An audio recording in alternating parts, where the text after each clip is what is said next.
Hello, am I audible?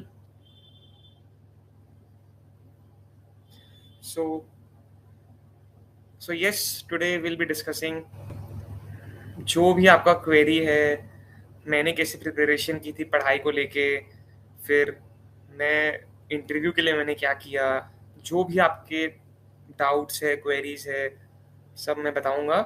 और अगर आपको कुछ भी डाउट हो तो आप भी चैट करिएगा, मैं जैसे ही मेरा पॉइंट खत्म होगा मैं संग संग उसका आंसर करूंगा।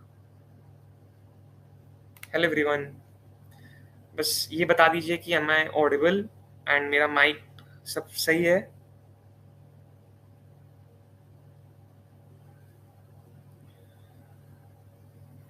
Okay, yes, thank you, thank you Dhanesh, thank you ऑलटेक्स।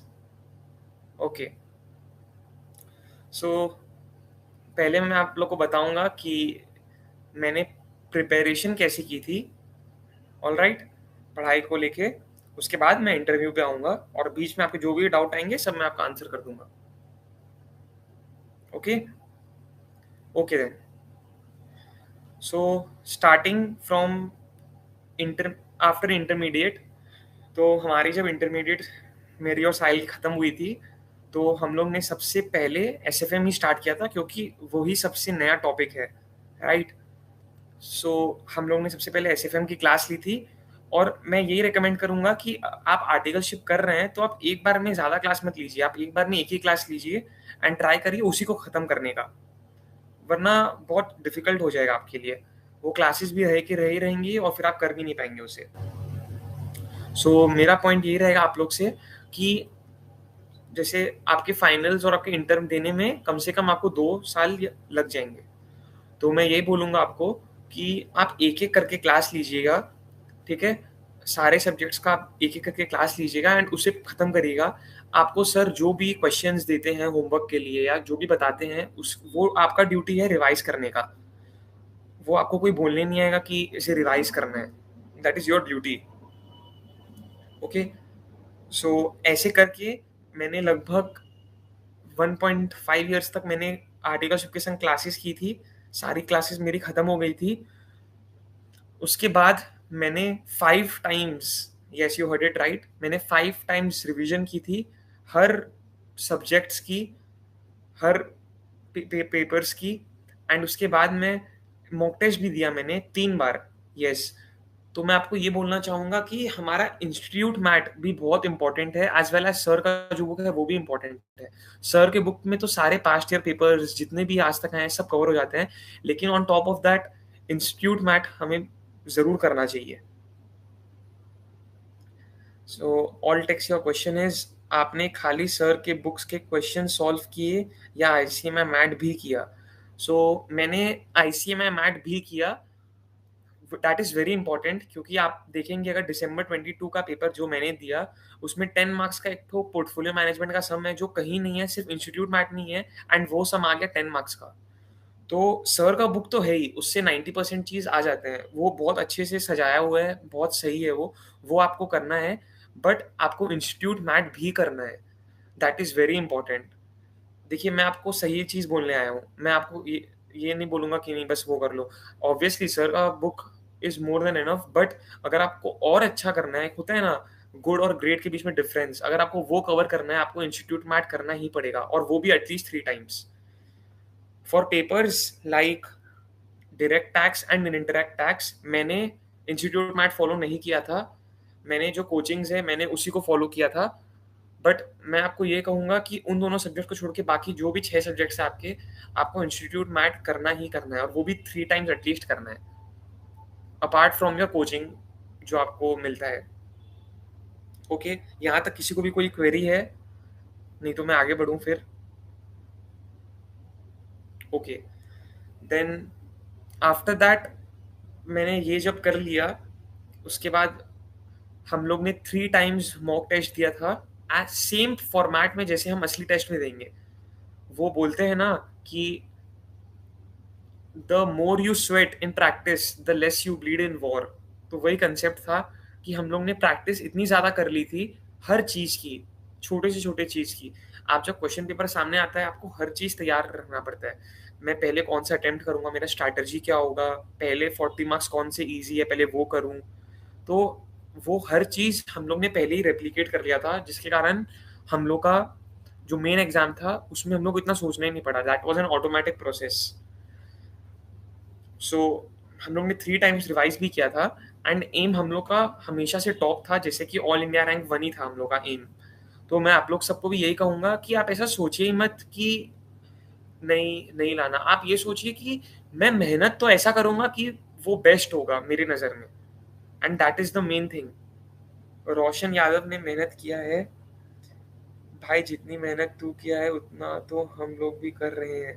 किस्मत थी तो बस हो गया। देखो, मैं रोशन आपको एक बात कहूँगा कि if you are a son, right? अगर आप एक सूरज हैं, तो आपको ज़्यादा देर तक बादल ढक के नहीं रख सकता। अगर आप मेहनत करते रहेंगे तो किसी ना किसी दिन आपका असली चमक सबको दिख ही जाएगा। एंड वो एक बात है। एंड दूसरी बात, अगर आप ऑनेस्ट हैं कि अगर आप मेहनत कर रहे हैं, तो आप उससे ऑनेस्ट रहिए। देखिए, आपको वही मिलेगा जो आप डिज़र्व करते हैं।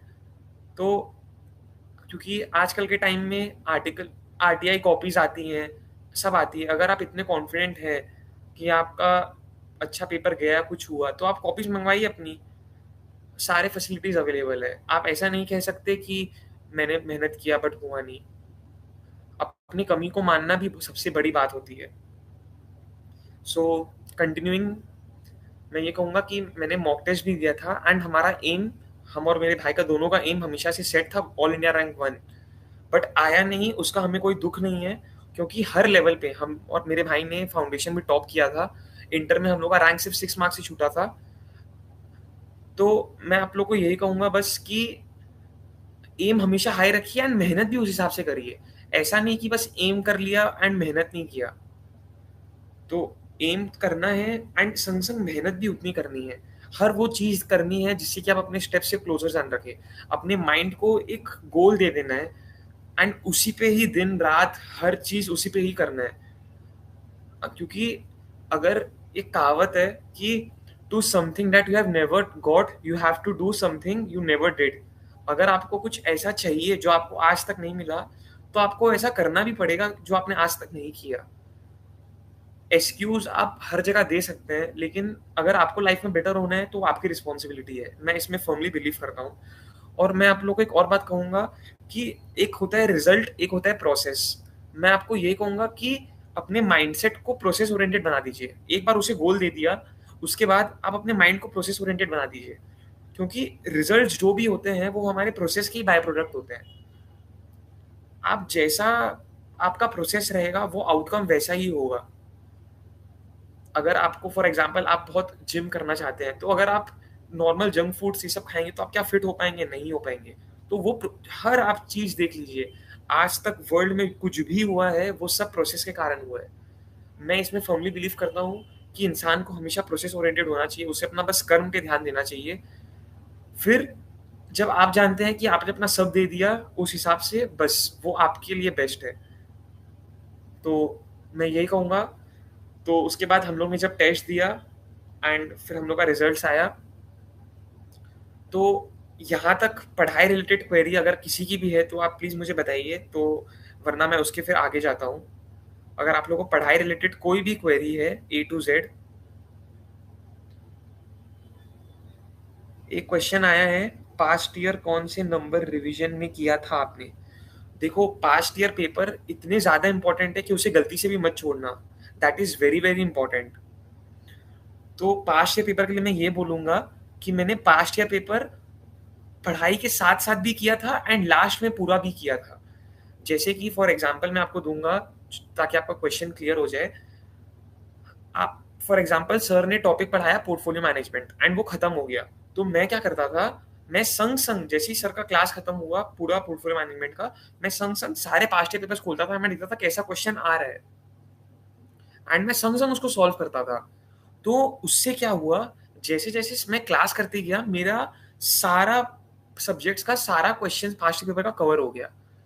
तो वो एक रिवीजन हो गया एंड दूसरी बार मैंने जब किया, तो वो एक इतना बड़ा एडवांटेज था कि मैं फ़ैमिलियर था। मुझे एकदम नया नहीं लग रहा था एंड मुझे टाइम नहीं लग रहा था। क्यों? क्योंकि मैं जब उसके क्लास कर रहा हूँ, मेरा जब अंडरस्टैंडिंग उस लेवल का सबसे हाई है, मैंने उसी समय पास्ट ईयर क्वेश्चंस को हिट कर दिया। तो मैं यही कहूँगा आपको भी कि आप जैसे-जैसे सब्जेक्ट्स कर रहे हैं, जैसे ही वो वाला चैप्टर खत्म हुआ, आप सर्च करिए कि वो चैप्टर से रिलेटेड कौन-कौन से टर्म में क्वेश्चन आए थे, कैसे क्वेश्चन आए थे और उसको सॉल्व करने की कोशिश करिए। क्योंकि आप बाद में जब पूरा सब्जेक्ट खत्म होगा, आपको रिवीजन आपको याद रहेगा, नहीं रहेगा, वो बहुत बड़ी दिक्कत है। तो सबसे बड़ी बात यही है कि जैसे ही आपका खत्म हो रहा है, आप संग-संग उसको रिवाइज़ करिए, ओके? एंड तो उससे आपका क्या होगा, सारे सब्जेक्ट्स के आपकी चीज़ एक बार तो खत्म हो ही जाएँगे। एंड उसके बाद मैंने 2 बार और किया था, क्योंकि मेरा ये मानना है कि पास्ट ईयर क्वेश्चंस बहुत ज़्यादा इंपॉर्टेंट होते हैं, क्योंकि उसमें सारी चीज़ कवर होते हैं। चाहे वो न्यूमेरिकल हो, चाहे वो एमसीक्यूज़ हो, चाहे वो जो भी ऑब्जेक्टिव टाइप क्वेश्चंस होते हैं वो हो, या फिर वो जो थ्योरी टाइप्स क्वेश्चन होते हैं वो हो। क्योंकि उस सब से आपको पता चलता है कि इंस्टीट्यूट आपसे क्या चाह रहा है। अगर आप वही नहीं करेंगे एंड आप मेहनत करते जाएँगे, तो इट्स नॉट मतलब कुछ रिलेवेंस ही नहीं है उस बात की। क्योंकि आपका जो डायरेक्शन है वो आपकी स्पीड से ज़्यादा इम्पोर्टेंट होता है। अगर सक्सेस इस तरफ है बट आप स्पीड जा रहे हैं, बट आप सीधा जा रहे हैं, तो वो गलत है। आप एक बार अपना डायरेक्शन देख लीजिए कि आप सही तो जा रहे हैं ना, उसके बाद आप अपना स्टीप जो रखना है वो रखिए। लेकिन मेरे हिसाब से सबसे ज़्यादा इम्पोर्टेंट डायरेक्शन होता है, उसके बाद स्पीड होता है। सो मेरे पास से जो भी मेरा क्वेश्चंस था पढ़ाई का रिलेटेड, जो मैंने स्टडी ओरिएंटेड करा, वो मैंने ओवरऑल सब बता दिया ऊपर से। अगर आपको कुछ भी क्वेरी है, तो आप बताइए मुझे, मैं आपको संग-संग रिप्लाई करूँगा। I am waiting. I am waiting for 10-20 seconds if you all have any query.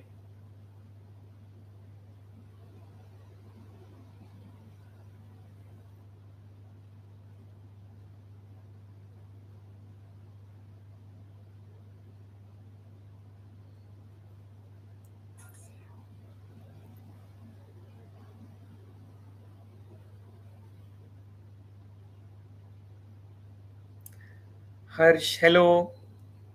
Hello Roshan Yadav. आप लोगों को कोई भी क्वेरी है तो बताइए पढ़ाई रिलेटेड, मैं ज़रूर उसको सॉल्व करूँगा एंड उसके बाद मैं इंटरव्यू में जाता हूँ।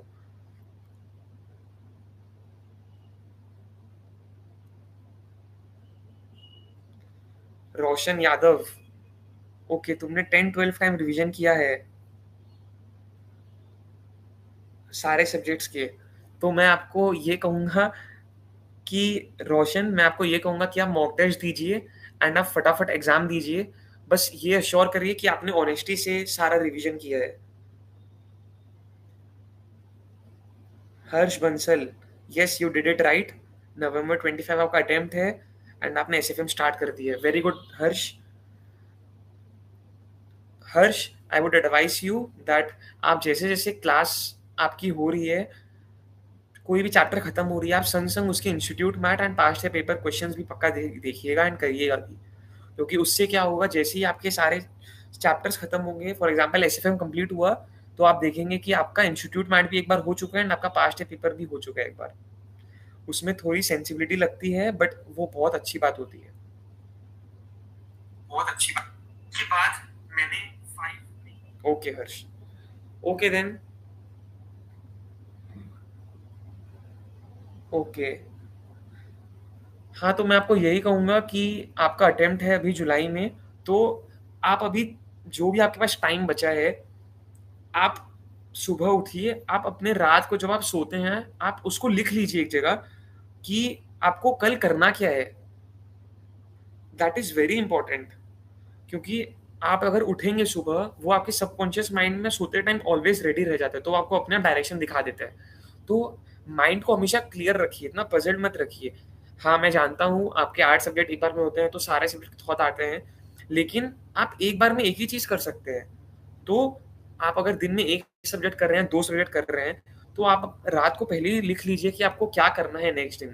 पहले से ही 7 डेज़ का प्लान बना लीजिए एंड हर दिन सोते टाइम उसको डिटेल में लिख लीजिए कि कल आपको क्या करना है, तो कल आपको सोचना ना पड़े। एंड ये अगर आपका हैबिट बन गया, तो आप लॉन्ग टर्म में बहुत ज़्यादा सक्सेसफुल हो जाएँगे। I hope it clears your doubt ऑल टेक्स। रोशन यादव, रिवीजन करता हूँ, रिटेन नहीं होता। Roshan, it is very natural that आप रिवीजन कर रहे हैं, रिटेन नहीं हो रहा, बट सी अगेन, ये आपकी रिस्पॉन्सिबिलिटी है। देखो, मैं आपको एक बात कहूंगा रोशन, प्लीज माइंड मत करना, मैं आपको एज अ वेल विशर कह रहा हूँ। देखो, जो इंसान टॉप कर रहा है वो भी एक इंसान है एंड आप भी एक इंसान है। तो आप इसे ऐसा चैलेंज लीजिए कि जब कोई इंसान कर सकता है तो आप भी कर सकते हैं। आप पहले से ऐसा मत बोलिए। देखिए, जो सेम चीज आपके लिए एप्लीकेबल है वो पूरे ऑल ओवर इंडिया स्टूडेंट्स के लिए एप्लीकेबल है। तो आप हर वो छोटा से छोटा चीज करिए कि आपको याद होना ही पड़ेगा। अगर आपका अंडरस्टैंडिंग अच्छा है वो आपको हो जाएगा याद। Okay, so may I go ahead with interview? मेरे इंटरव्यू के जितने भी डाउट्स थे,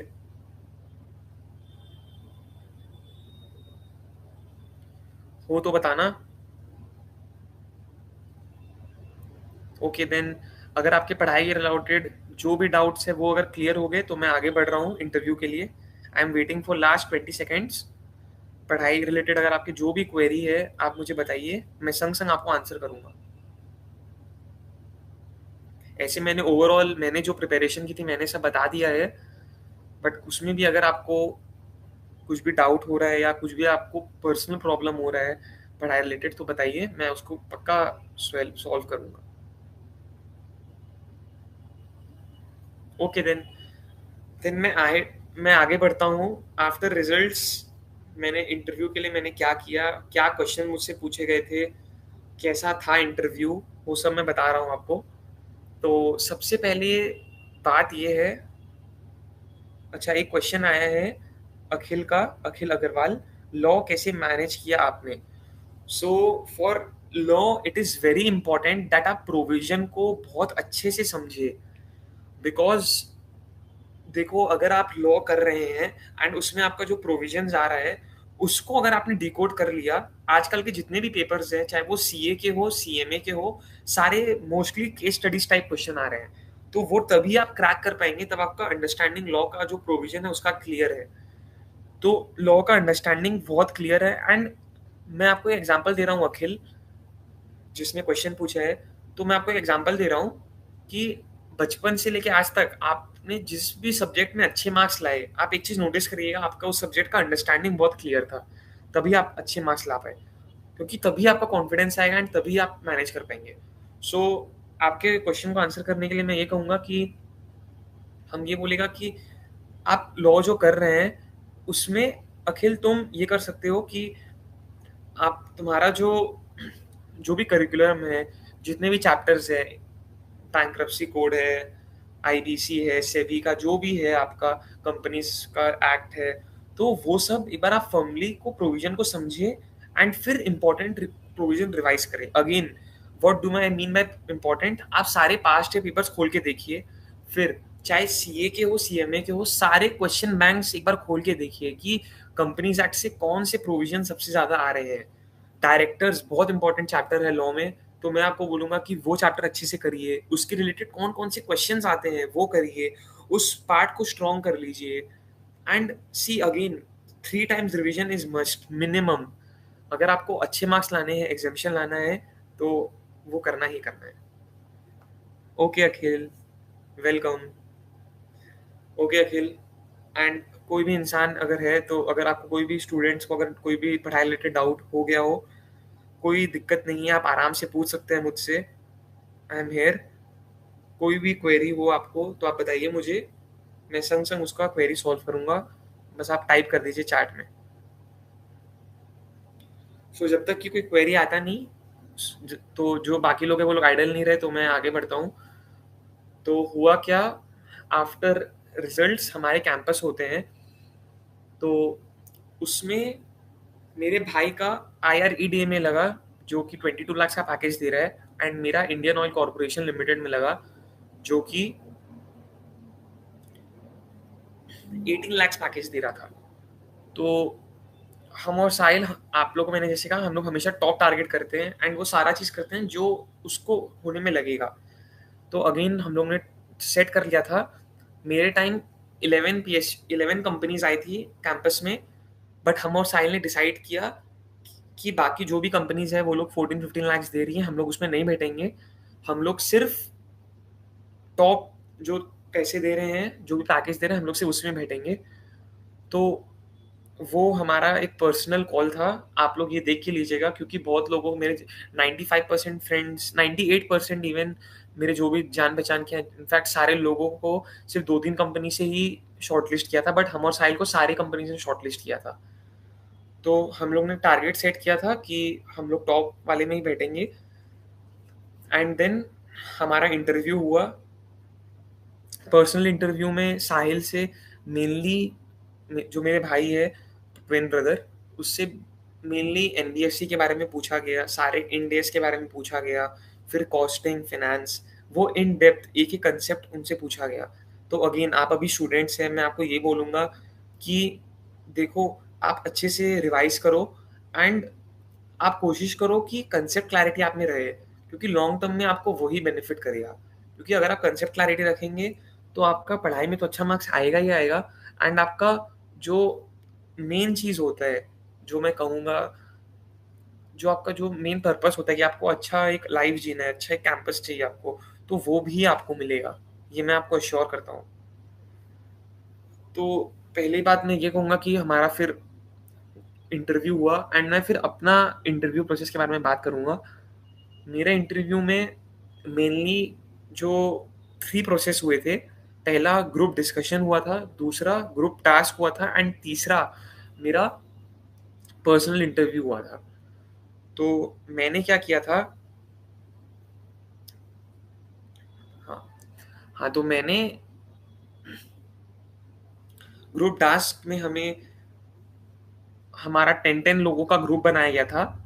तो उसमें हम लोग को कोई भी रैंडमली टॉपिक दे दिया गया था, एंड उसमें हम लोग को कोई भी चीज़ बताया नहीं गया था कि आपको क्या करना है, मतलब कोई भी प्रिपरेशन का टाइम नहीं दिया गया था। सीधा टॉपिक दे दिया एंड हम लोग को उसमें डिस्कस करना होता है। तो अगेन आपको रीसेंट न्यूज़, जो भी बजट आती है, वो सब देख के जानी पड़ती है, कंपनी के बारे में जान के जानी पड़ती है। तो वो एक स्क्रीनिंग था। फिर दूसरा मेरा जो राउंड हुआ था, वो मेरा राउंड था, ग्रुप टास्क था। रोशन भाई, नर्वस तो हुए ही होगे इंटरव्यू में ब्रदर।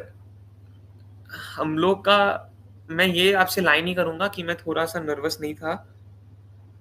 मैं आपको बस ये बोलूंगा कि अगर आप कॉन्फिडेंट है ना, आप देखिए लाइफ में कृष्णा जी को मैं बहुत मानता हूँ। उन्होंने 3 एलिमेंट्स बताए थे सक्सेस के लिए। कोई भी तरह का युद्ध हो या इंटरव्यू, कुछ भी हो, आपको 3 चीज हमेशा याद रखनी है। एक तो धर्म, बाय धर्म आई मीन राइटियसनेस। अपने आप से ऑनेस्ट रहिएगा, एंड अगर आपने पूरे साल, पूरे आपके जर्नी में अपने दिल से मेहनत की है, वो आपका राइटियसनेस है। दूसरा है धैर्य, सेकंड मीन्स पेशेंस। आप में पेशेंस होना ही होना चाहिए कभी भी लाइफ में कुछ बड़ा करने के लिए। एंड तीसरा इज साहस। तो third point is confidence. Confidence एक ऐसा चीज है, वो कभी भी बाय बर्थ किसी भी दुनिया में किसी भी जन को नहीं मिलता। वो ओवर द टाइम कोई भी इंसान को कमाना पड़ता है, या अर्न करना पड़ता है, या फिर अंदर से अंदर जनरेट करना पड़ता है। तो अगर आप में ये 3 चीज है, तो आप कोई भी चीज में कभी भी डरेंगे नहीं। और बात नर्वस का हुआ, देखो मेरा ऐसा था कि मैं जब इंटरव्यू हॉल में गया, मैं हर समय अपने आप को ऐसा बोल देता हूँ कि अगर मैं जब कोई भी टेस्ट दे के निकला या इंटरव्यू दे के निकला, मेरा माइंडसेट ऐसा रहता है कि मैं जब वापस निकलूँ ना इंटरव्यू दे के, या फिर एग्जाम दे के, या फिर कोई भी, मैं क्रिकेट बहुत खेलता हूँ या फिर मैच खेल के, मेरे मन में ये नहीं आना चाहिए कि मैंने अपना 100% नहीं दिया। तो इसीलिए ये जो आपका पॉइंट है कि भाई नर्वस हुए कि नहीं, तो मैं आपको ये बोलूंगा कि आप अगर अपना माइंडसेट ऐसा कर लेंगे ना कि आपको हर समय अपना 100% देना है, तो आप कभी भी नहीं डरेंगे, क्योंकि आपके पास खोने को कुछ नहीं है। आप बस ये अपने आप से प्रॉमिस कर दीजिए कि आप अपना 100% देंगे। आप अगर रिजल्ट ओरिएंटेड रहेंगे ना कि अरे यार मेरा होगा कि नहीं, तब आपको डर लगेगी, एंड वो लोग आपसे ऐसा ऐसा क्वेश्चन पूछेंगे, तब आप नर्वस भी हो जाएंगे। बट अगर आप कॉन्फिडेंट है, आप जानते हैं कि मुझे, मेरा ऑब्जेक्टिव ये है, मुझे अपना 100% देना है, तब आप, मैं बिलीव करिए मुझे, आप नर्वस तो नहीं होंगे। एंड एक और क्वेश्चन आया है कि सर हिंदी में बोल सकते हैं क्या इंटरव्यू में। So my question is, so your question, answer to your question is that देखो, communication is very important, right? तो अगर आपको कोई क्वेश्चन आपको उससे पूछा एंड आपको आंसर नहीं आ रहा है, तो आप पैनलिस्ट से परमिशन लेके कि मैं हिंदी में बोल सकता हूँ, आप आंसर दे सकते हैं। आप जस्ट बिकॉज कि आपको इंग्लिश आता नहीं, आप ऐसा मत करिएगा। मेरा इंग्लिश बहुत स्ट्रांग था, तो मैंने सारा इंटरव्यू इंग्लिश में दिया था। लेकिन आप कभी भी ऐसा मत करिएगा कि जस्ट बिकॉज आपको इंग्लिश अच्छे से आप बोल नहीं पा रहे तो आप चुप हो गए। वरना आपने इतने साल पढ़ा, आपकी पढ़ाई का क्या बात, आपकी पढ़ाई का क्या होगा? आप जस्ट बिकॉज आपको हिंदी नहीं आता तो आपकी वैल्यू नहीं, ऐसा कुछ नहीं है। Recently Olympic champion gold medallist Neeraj Chopra, वो वो जहाँ भी इंटरव्यू देने जाते हैं, वो हर जगह हिंदी में बात करते हैं। तो ऐसा कुछ नहीं है कि अगर आपको हिंदी नहीं आता तो कुछ नहीं होगा। आपको अगर कोई क्वेश्चन पूछा, आप आंसर नहीं कर पा रहे हिंदी में, तो आप उनसे परमिशन लीजिए एंड फिर आप हिंदी में आंसर करिए। बट लैंग्वेज बैरियर होने के कारण आप स्टॉप मत होइए, वरना आप अपने आप को एक्सप्रेस ही नहीं कर पाएंगे, तो वो गिल्ट हमेशा आपके अंदर रहेगा। बट हाँ, पैनलिस्ट से परमिशन जरूर लीजिएगा एंड वो लोग पक्का अलाउ करेंगे आपको। बट अदर देन दैट, अगर आपको आता है, अगर आप कंफर्टेबल है, तो आप, मैं आपको रिकमेंड करूंगा कि आप इंग्लिश में ही आंसर करिए। So yes, I got it that you got my answer. So okay Akhil, so now I, okay, so you all are asking my Instagram ID, so I'm putting it here.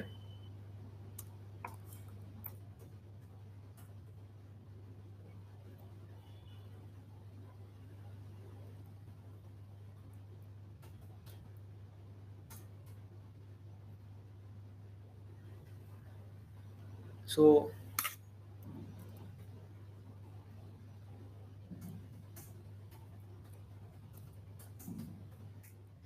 Okay Roshan, आपने मांगा, मैंने दे दिया। अब मैं आपको ये कहूंगा कि नेक्स्ट बारे में मैं आपसे बात करता हूँ, जो कि मैं अपना बता रहा था पर्सनल इंटरव्यू का। तो उसमें मैं आपको ये कहूंगा कि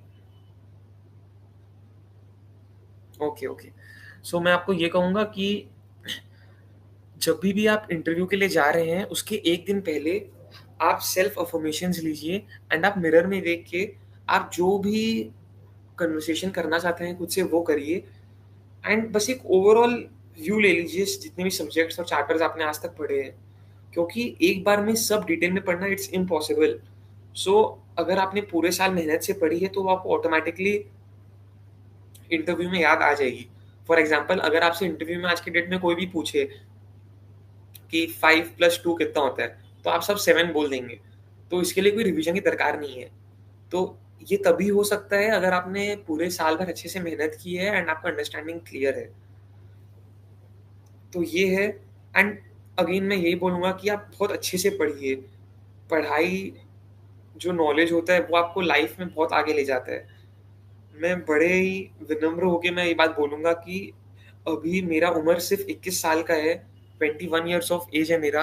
एंड मुझे अभी और बहुत पढ़ाई करनी है एंड मुझे लाइफ में और बहुत आगे बढ़ना है। तो एक लाइन है, वो मैं आपसे शेयर करूँगा, जो मैं पर्सनली सच में मानता हूँ। चाहे फेलियर हो या चाहे सक्सेस हो, हमें लाइफ में हमेशा मूव ऑन करना चाहिए। कभी भी आपको रुकना नहीं चाहिए, क्योंकि जहां आपने रोक दिया वहीं से आपकी डाउनफॉल चालू हो गई। तो आप लाइफ में कभी भी रुकिए मत, आप हमेशा आगे से आगे बढ़ते रहिए।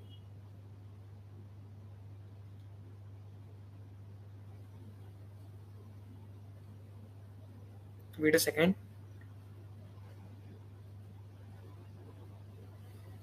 ओके, सो अगर आप लोग की कोई भी क्वेरीज है एंड अगर आप ये वीडियो बाद में देख रहे हैं, तो आप लाइव नहीं देख पाए, तो आप नीचे टेलीग्राम लिंक दिया हुआ रहेगा कमेंट सेक्शन में, डिस्क्रिप्शन में। तो आप उसे एक्सेप्ट, उसमें आप अपना क्वेरी पोस्ट कर दीजिएगा टेलीग्राम ग्रुप में जाके। मैं पर्सनली उसमें जो भी आपके क्वेरीज है मैं सब उसमें डाल दूंगा। ओके, सो ये बात हुई। एंड अगेन मैं आपको ये बोलूंगा कि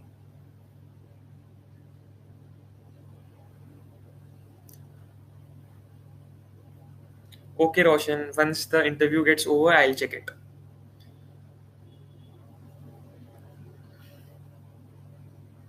हाँ, कभी भी आप स्टॉप मत होइए, हमेशा कंसिस्टेंट रहिए।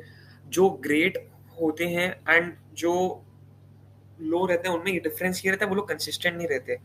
जैसे it's the small step you take every day. आप जो स्मॉल स्टेप ले रहे हैं हर दिन, वो आपका एक तो कंपाउंडिंग इफेक्ट होके आपको मिलता है। आप कोई भी चीज देख लीजिए, आप हर दिन हर वो काम को लेके, आप वो जब छोटे से छोटा काम करते रहे, every little step that you'd make every day. आप बहुत आपके दोस्त होंगे, वो 3-4 दिन में सिर्फ 2 दिन पढ़ते होंगे, 3 दिन में 2 दिन पढ़ते होंगे, बट अगर आप 365 दिन हर दिन आते गए, आपने वही एफर्ट दिया, वही वो दिया, तो वो आप उन लोग से आगे बढ़ते रहते हैं, बढ़ते रहते हैं। तो आप जब उन लोग से आगे बढ़ते रहते हैं तो कंपटीशन अपने आप रहता है। क्यों? क्योंकि आपने वो फैक्टर है सेल्फ डिसिप्लिन का। तो वो हर वो छोटा से छोटा स्टेप होता है, हर वो छोटा से छोटा प्रोसेस का पार्ट होता है, जिसके कारण आपको रिजल्ट मिलता है। एक बार में आपको ऐसी रिजल्ट कभी नहीं मिलता। आप लोग जब मनी बैंक रखते हैं, तो उसमें आप लोग जब सेविंग करते हैं, तो एंड में जब आप फोड़ते हैं, आपको एक बार में रिजल्ट्स मिलते हैं। तो वो कैसे मिलते हैं? आप हर दिन जब भी आप उसमें सेविंग डालते रहते हैं, तो जब आपको रिक्वायरमेंट होती है, तो आप उसे फोड़ के आप अपना सेविंग्स ले लेते हैं। तो वही बात है कि आपको हर दिन कंसिस्टेंट रहना है, सेल्फ डिसिप्लिन रहना है। आपका एक गोल माइंड में हमेशा क्लियर होना चाहिए। कभी भी लाइफ में स्टॉप मत होइएगा, हमेशा आगे बढ़ते रहिएगा। बस मैं आपको यही बोलूँगा कि माइंडसेट भी सबसे हाई रखिए। हमारा जितना भी आप लाइफ में कहाँ भी पहुँचेंगे, वो सिर्फ़ और सिर्फ़ एक फैक्टर पे डिपेंड करता है, वो है आपका माइंडसेट। बड़े-बड़े लोग जो कि माइकल फेल्प्स हैं, नीरज चोपड़ा है, विराट कोहली है, एमएस धोनी है, वो लोग इतने ऊपर इसीलिए पहुँच पाए, इलॉन मस्क है, वो लोग इतने ऊपर इसीलिए पहुँच पाए हैं। क्यों? क्योंकि उनका माइंडसेट, वो लोग मेंटली इतने टफ हैं, इतने स्ट्रॉन्ग हैं कि वो लोग हमेशा टॉप में ही रहते हैं एंड उससे भी आगे बढ़ने का कोशिश करते रहते हैं। वो लोग इतने मेंटली टफ है कि वो लोग प्रॉब्लम्स को भी अपॉर्चुनिटी बना देते हैं। तो माइंडसेट सबसे ज़्यादा इम्पोर्टेंट है। आप लाइफ में कुछ भी करिए, आप कुछ भी कोर्स करिए, आप कुछ भी पढ़ाई करिए, आप खुद का भी कुछ बिज़नेस करिए या आप खुद भी पर्सनली कुछ करिए। सबसे इम्पोर्टेंट अगर दुनिया में कुछ है, वो है एक चीज़, वो है माइंडसेट। क्योंकि जिसका माइंडसेट क्लियर है, उसके लिए कोई गोल इम्पॉसिबल नहीं है। अपना माइंडसेट क्लियर रखिए, हर दुनिया में हर चीज़ पॉसिबल है। सो विद दैट नोट, मैं वापस से ये बोलूँगा, कोई भी स्टूडेंट्स अगर ये वीडियो देख रहा है, ये लाइव स्ट्रीम देख रहा है, तो आप लोग डिस्क्रिप्शन में लाइव नहीं देख पाया एंड वो बाद में देख रहा है वीडियो, तो डिस्क्रिप्शन में आपको टेलीग्राम लिंक मिलेगा, उसमें जाके आप अपना क्वेरी पूछ सकते हैं। मैं पर्सनली सारे क्वेरीज का आंसर दूंगा आपको उसी कमेंट में। आप जो क्वेश्चन पूछना है आप पूछिएगा, टेलीग्राम लिंक में या कमेंट सेक्शन में आपको सारे क्वेरीज का आंसर मिल जाएगा। So I think it's over now. मैं मेरी तरफ से मैंने जो भी किया, जो भी मेरा था पर्सनल, मैंने सब आप लोगों को बता दिया। जो माइंडसेट चाहिए होता है मैंने वो भी बता दिया आपको। तो अदर देन दैट, अगर आपको कोई भी क्वेरी है तो आप बताइए मुझे भी कमेंट में, otherwise I will and this. Yes रोशन।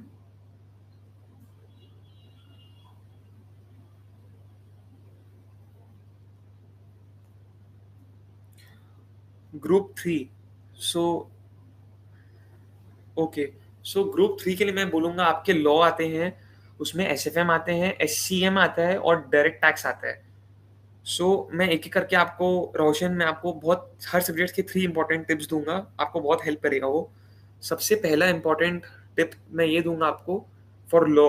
मैं लॉ को पकड़ रहा हूँ पहले। लॉ में एटलीस्ट 3 रिविजन इज रिक्वायर्ड। उसमें आप ट्राई करिएगा कि क्वेश्चन सॉल्व करने का, जो भी अलग अलग टाइप के केस स्टडीज हैं उसमें क्वेश्चन टाइप करने का आप ट्राई करिएगा, उसको सॉल्व करने का, ताकि उससे आप फेमिलियर हो पाए। आप इंस्टीट्यूट के आंसर जाके देखिए, वो लोग कैसे फ्रेम करते हैं, उस हिस्से आपको पता चलेगा कि इंस्टीट्यूट आपसे क्या एक्सपेक्ट कर रहा है। और तीसरा मैं आपको ये बोलूंगा कि एबीसी एनालिसिस करना सीखिए। लाइफ में या फिर कोई भी चीज में एबीसी एनालिसिस बहुत ज्यादा इंपॉर्टेंट होता है। और मैं आपको बोलूंगा कि यही 3 टिप्स सारे सब्जेक्ट्स के लिए इंपॉर्टेंट है। सिर्फ डायरेक्ट टैक्स के लिए मैं आपको एक स्पेशल टिप बोलूंगा कि उसमें आप हर दिन एटलीस्ट हाफ एन आवर तो दीजिएगा ही दीजिएगा। आफ्टर जैसे ही आपका एग्जाम पास आने लगे, 2-3 महीना 4 महीना, हर दिन एटलीस्ट हाफ एन आवर तो उसमें हर दिन दीजिएगा। क्योंकि वो एक ऐसा सब्जेक्ट है जो अपने में पूरा एक समुंदर है। तो अगर आपने उसे कुछ भी ढीला छोड़ा तो आपका जितना भी मेहनत आपने पहले किया था वो सब वेस्ट हो जाएगा। तो उसमें हर दिन भले ही आप 1-2 सम करिए, लेकिन मैं आपको यही बोलूँगा कि उसमें डेली टच बनाए रखना बहुत ज़्यादा इम्पोर्टेंट है। So hope the question is solved. Okay then, I am trying to end this session. And last में मैं यही बोल रहा हूँ आपको कि अगर आपका कुछ भी टेलीग्राम ग्रुप में अगर आपका क्वेरी है, आप उसमें टेलीग्राम ग्रुप में पोस्ट कर दीजिए, एंड मैं आपको पर्सनली सारे क्वेरीज का आंसर दे दूंगा। Okay then, I am ending this session. Thanks a lot. Bye bye.